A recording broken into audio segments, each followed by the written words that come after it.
សង្គ្រាមលោកលើកទី3ដែលយើងកំពុងភ័យខ្លាចហាក់ដូចជាត្រូវបានបញ្ចប់ហើយ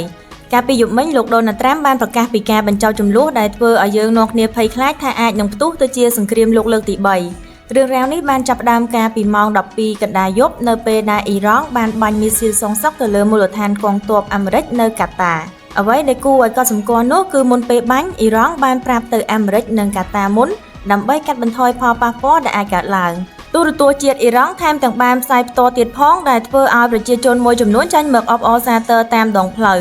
ហេតុការណ៍នេះអាចជាការសម្ដែងមួយដើម្បីរក្សាមុខមាត់ជាតិតែក្នុងពេលជាមួយគ្នានេះក៏មិនចង់ឲ្យមានបញ្ហាធំដុំកើតឡើងផងដែរមីស៊ីលទាំងអស់ហាក់ដូចជាត្រូវបានបំផ្លាញដោយប្រព័ន្ធការពារដែនអាកាសរបស់កាតាហើយមានព័ត៌មានថាការវាយប្រហារតិចតួចលើមូលដ្ឋានទ័ពនៅអ៊ីរ៉ាក់ក៏មិនមានផលប៉ះពាល់អ្វីដែរបន្ទាប់ពីការបាញ់មីស៊ីលដែនអាកាសនៅតំបន់មជ្ឈមបូព៌ាជាច្រើនត្រូវបានបិទមិនឲ្យយន្តហោះកាត់ឡើយប៉ុន្តែត្រឹមតែប្រហែល10នាទីក្រោយមកមានដំណឹងថាលោកដូណាល់ត្រាំនឹងមិនមានបំណងបាញ់តបតទៅវិញទេ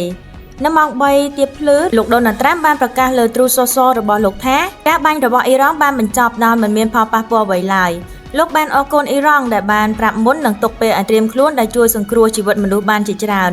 លោកក៏បានលើកទឹកចិត្តឲ្យអ៊ីរ៉ង់និងអ៊ីស្រាអែលចាប់ផ្ដើមបញ្ឈប់សង្គ្រាមនិងរកសន្តិភាពវិញ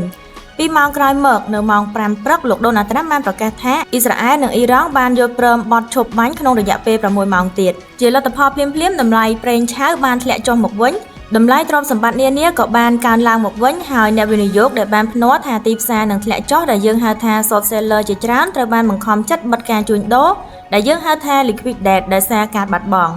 ហេតុការណ៍ទាំងនេះបានបង្ហាញពីការធូរស្រាលមួយកម្រិតលើភាពតានតឹងនៅមជ្ឈមបូព៌ាដែលនាំមកនូវសញ្ញាវិជ្ជមានដល់ទីផ្សារពិភពលោកឡើងវិញ។